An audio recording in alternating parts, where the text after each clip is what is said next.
Yes, mambo vipi? Ni kukaribishe kwa mara nyingine tena katika segment ya entertainment, sehemu pekee ambayo tunapata kuangazia habari mbalimbali za kiburudani. Ni kusimu na familia wa Mapro Updates. Kama bado hujaungana nasi, kisha unabonyeza neno subscribe chini ya video hii, kisha bonyeza alama ya kengele ili usipitwe na zile taarifa mbalimbali ambazo zimekuwa zikijiri na tumekuwa tukiziweka hapa kila siku.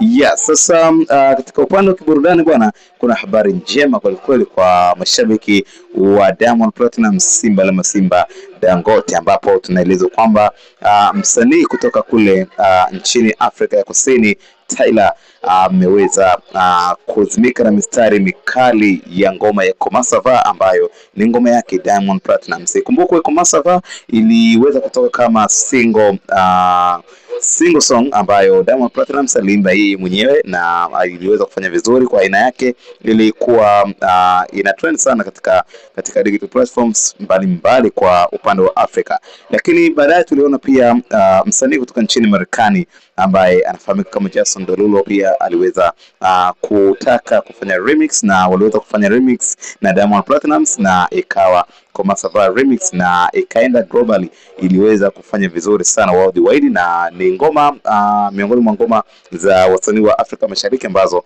ziliweza kupenetrate hadi Marekani na zikaingia katika digital platforms kubwa.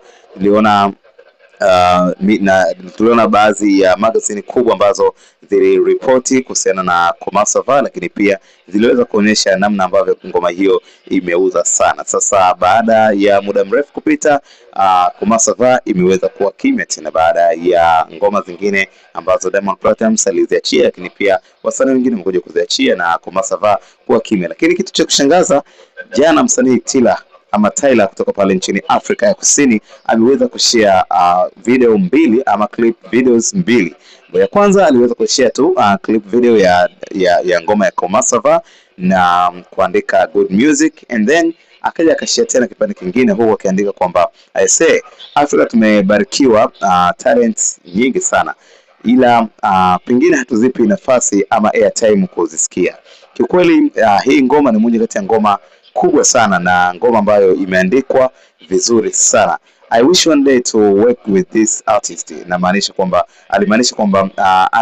ana wish siku moja aje kufanya kazi na msanii huyo, alafu akamtagi Diamond Platnumz. Sasa caption ile bwana imekuwa na viral na wengi wakisema kwamba hii itakuwa na ishara ya kwamba wasanii hawa tayari walishakuwa na project na muda wote wanakwenda kuiachia, and that's why Tyla ameamua kuweza kushare nasi kwamba pengine kuna promotion sasa wanaanza kuifanya ili kuja kuiachia project hiyo ambayo wanatarajia kuachia siku za baadaye. So tulijaribu pia kufuatilia na kujaribu kuuliza watu wa karibu wa Diamond Platnumz pengine kama kuna ngoma pamoja na Tyla, lakini hatukufanikiwa kupata mrejesho uliokuwa mzuri. Lakini kutokana na kuconnect doti, tunaamini kwamba ni kweli kuna project kubwa ambayo inamkutanisha msanii Tyla pamoja na Diamond Platnumz all the way from TZ Tanzania, na hiyo itakuwa ni project ambayo inakwenda kuwaweka katika sehemu nzuri. Ikumbuke Tyla ni mmoja kati ya wasanii ambao kwa sasa